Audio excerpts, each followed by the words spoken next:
Ever pondered on the question, what is the purpose of life? You're not alone.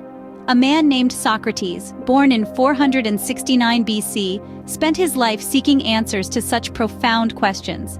Born into a modest Athenian family, Socrates worked as a stonemason during his early years, a craft he learned from his father. He also served as a hoplite, a heavily armed foot soldier, in several campaigns.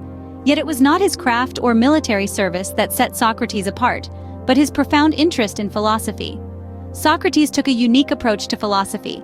Instead of focusing on the physical world, he turned his attention to the human condition, exploring ethical questions and the pursuit of virtue.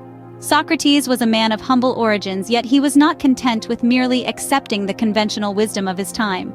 Instead, he set out to challenge it, turning philosophy into a tool for examining life's most fundamental questions. Socrates never penned down his thoughts, yet his philosophical approach, known as the Socratic method, revolutionized the way we think. The Socratic method, in essence, is a form of cooperative argumentative dialogue.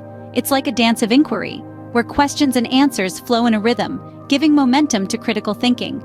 The method is not about winning an argument, but rather about exploring logical implications of a belief, often leading to its better understanding or even its complete reversal. The brilliance of this method lies in its emphasis on asking.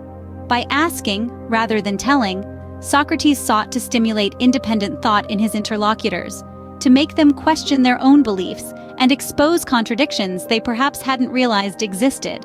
This method of questioning, of probing, of seeking truth through dialogue, is as relevant today as it was in ancient Athens. The Socratic method, an enduring testament to Socrates' legacy, continues to be a cornerstone of modern Western philosophy and pedagogy. Socrates, the man who dared to question everything, found himself on trial for corrupting the youth and impiety. It was a turbulent time in Athens, and Socrates' relentless questioning of the city's norms and values made him a target of the powerful. He was accused of leading the young astray with his philosophical inquiries and of not acknowledging the gods of the city. In his defense, Socrates, with his characteristic wit, argued that he was a gadfly stirring the horse of Athens into wakefulness. He stressed that his role was to stimulate critical thinking, not to corrupt. However, his defense fell on deaf ears. The jury found him guilty, sentencing him to death. Socrates faced his fate with equanimity. He was given a cup of poison hemlock to drink, which he did without hesitation. In choosing death over renouncing his philosophical inquiries, Socrates became a martyr for the cause of free thought and inquiry.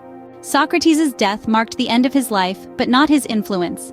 His groundbreaking ideas and methods have profoundly shaped the course of human thought, influencing countless philosophers and thinkers throughout history. Socrates never penned down his thoughts, yet his intellectual legacy endured through his disciples like Plato and Aristotle, who carried his torch forward, illuminating the path for Western philosophy. Socrates' influence permeates our understanding of ethics, where he championed the pursuit of virtue and the idea of moral absolutism.